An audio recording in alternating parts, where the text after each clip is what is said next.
હવે જો આગલા વિડીયોમાં આપણે સરવાળા બાદબાકી બેઝિક જે કન્સેપ્ટ છે એ ચાલુ કરેલું, એમાં આપણે સરવાળા શીખેલા હતા કે સાદી રીતે સરવાળો કઈ રીતે થાય અને કોઈ રકમ આપેલી હોય તો આપણને કેમ ખબર પડે કે સરવાળો કરવાનો છે. આજે આપણે બાદબાકી વિશે જોઈએ. જો પહેલાં તો સિમ્પલ જે આવી રીતે બાદબાકી આપવી હોય તો એ તો તમને બધાને ખબર જ પડી જાય કે અહીંયા બાદબાકીની નિશાની છે એટલે બાદબાકી કરવાની, પણ છતાં પણ એમાં જવાબ લખતી વખતે ભૂલ થાય છે. શું કામ? તો પહેલાં તો જો રકમની નીચે રકમ લખીએ 9, 2, 3, 4, 6. હવે આ 7869 છે તો અહીંયાથી શરૂ, એકમ, દશક, સો, હજાર, એટલે અહીંયાથી શરૂ થશે. બરાબર?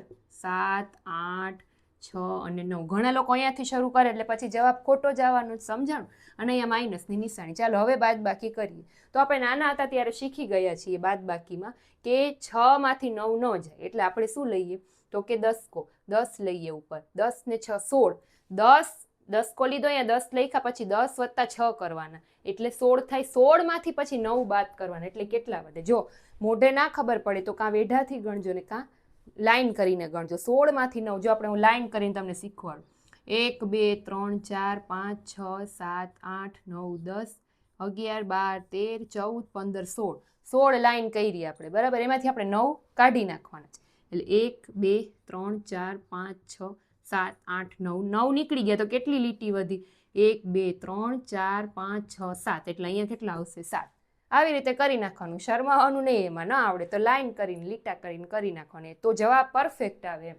પછી આગળ જોઈએ તો 4 માંથી 6. પહેલાં તો અહીંયા દસકો લીધો હોય એટલે એના આગળની સંખ્યામાં શું કરવાનું? સરવાળા કેમ આપણે વધી ચડાવતા? તો જ્યારે બાદબાકીમાં દસકો લીધો હોય ત્યારે એની આગળની સંખ્યામાં 4 હોય તો એની આગળ શું આવે? 4 પહેલાં શું આવે? 3. તો અહીંયા 3 લખવાના. 5 લખેલું હોય તો 5 પહેલાં શું આવે? 4. તો 4 લખવાના. 6 લખેલું હોય તો 6 પહેલાં શું આવે? 5. તો 5 લખવાના. પણ 4 પહેલાં શું આવે? 3. તો વળી પાછું 3 માંથી 6 તો ન જાય તો શું કરવાનું? તો વળી પાછું દસકો લેવાનો. 3 ઉપર કેટલા આવશે? 10. તો 10 + 3, 10 ને 3 કેટલા થાય? 13. તો હવે 13 માંથી 6 કાઢવાના. 13 માંથી 6 જાય એટલે કેટલા થાય? તો વળી પાછું શું કરવાનું? આપણે લાઈન કરીએ. ચાલો, 1, 2, 3, 4, 5, 6, 7, 8, 9, 10, 11, 12, 13. 13 માંથી 6 લાઈન કાઢી નાખો. 1, 2, 3, 4, 5, 6. કેટલી લાઈન વધી? તો કે 1, 2, 3, 4, 5, 6 ને 7. તો 13 માંથી 6 જાય તો પણ અહીંયા કેટલા આવશે? 7. વળી પાછું અહીંયા દસકો લીધો એટલે 3 પહેલાં શું આવે? તો કે 2. એટલે 2 લખવાનું. તો પાછો એ જ થાય. 2 માંથી 8 તો જાય નહીં, પાછો દસકો લેવાનો. જો આવા જ વધારે પૂછાય છે, વાર લાગે ને ગણતા, એવા જ વધારે પૂછાય એટલે ઉપર લખો 10. 10 ને 2 કેટલા થશે? 12. 12 માંથી 8 જાય તો કેટલા વધે? તો કે 4. બરાબર? ન આવડે તો આવી રીતે લાઈન કરી નાખવાની. 4 વધ્યા. હવે અહીંયા પાછો આપણે અહીંયા દસકો લીધો એટલે અહીંયા પાછું 2 ની પહેલાં શું આવે? 1 મૂકશી આપણે તો વળી પાછું 1 માંથી 7 ન જાય એટલે વળી અહીંયા શું આવશે? તો કે દસકો. 10 ને 11 માંથી 7 જાય તો 8, 9, 10, 11. કેટલા વધશે? તો કે 4. સમજાણું? પછી અહીંયા દસકો લીધો એટલે અહીંયા 9 ની પહેલાં શું આવશે? તો કે 8. હવે અહીંયા નીચે કાંઈ સંખ્યા નથી એટલે નીલ સમજી લેવાનું, કાંઈ નથી એમ. તો 8 ને 8 એમ. આ તમારો ફાઇનલ આન્સર. સમજાણું? આ તમારો ફાઇનલ આન્સર થશે 84,477. આવી રીતે જો દસકાવાળી બાદબાકી બહુ પૂછાય એક્ઝામમાં, એટલે આપણને ત્યારે રફ પેપરમાં કરવાની હોય તો ફટાફટમાં આપણે ઘણી બધી ભૂલ કરી દઈએ એટલે આન્સર ખોટો આવે. પણ ન આવડે ને તો આવી રીતે લીટા કરીને કરજો પણ સાચો જવાબ લખજો. હવે જો બીજી એવી રીતે છે, 1 લાખ આપેલા છે માઇનસ 69,247. આપણે પહેલાં જો રકમને ગોઠવીએ, 2 મીંડા 3 મીંડા માઇનસ અહીંયાથી 69,247. હવે પહેલાં તો 0 છે, 0 માંથી 7 તો જાય ને એટલે અહીંયા સીધો દસકો, 10 માંથી 7 જાય તો 3. હવે જ્યારે દસકો લઈ લીધો એ પછી 0, 0, 0 હોય ને તો એની ઉપર હંમેશા 9 લખાય, એટલું યાદ રાખજો.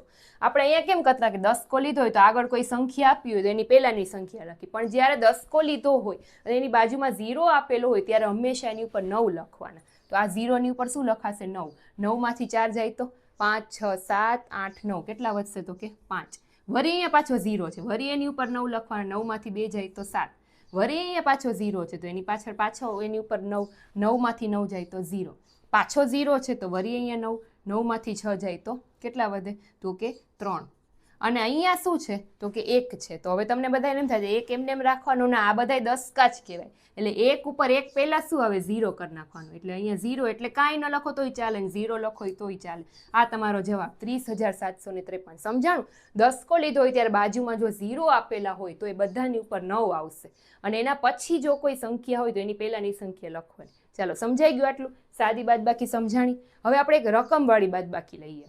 જો હવે આવી રીતે રકમ આપેલી હોય કે વિશ્વ પર્યાવરણ દિવસે રાજ્યમાં કુલ કેટલા છે તો કે 6,42,320 બાળકોએ ચિત્ર સ્પર્ધામાં ભાગ લીધો. ટોટલ કુલ એટલે શું? ટોટલ કેટલા વિદ્યાર્થીઓ, કેટલા બાળકોએ ચિત્ર સ્પર્ધામાં ભાગ લીધો તો કે 6,42,320. એમાંથી 3,26,556 છોકરીઓ હતી.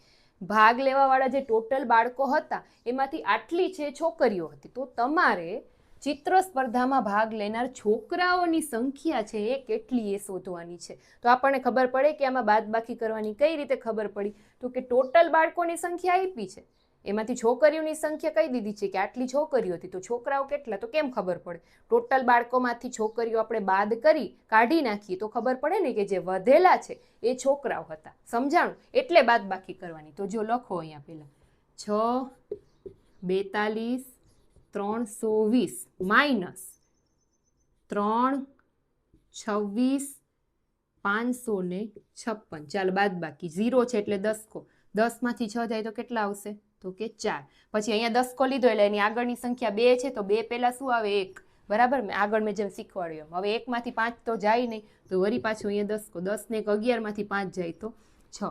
સમજાણું? વળી પાછું અહીંયા 10 લીધો એટલે 3 ઉપર 2, 2 માંથી 5 ન જાય એટલે વળી અહીંયા 10 વત્તા 2 કેટલા થાય 12.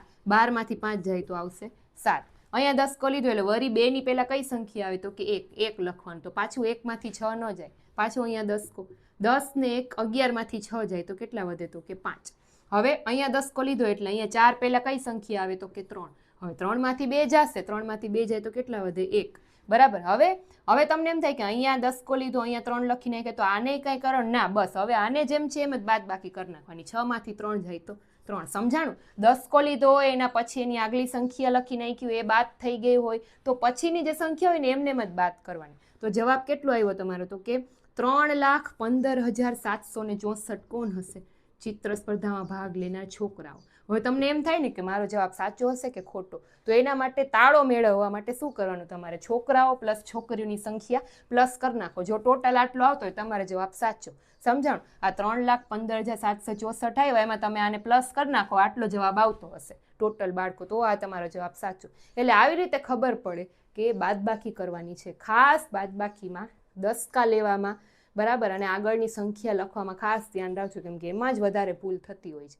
તો ફરી આપણે નેક્સ્ટ વિડીયોમાં ગુણાકાર ભાગાકાર શીખીશું.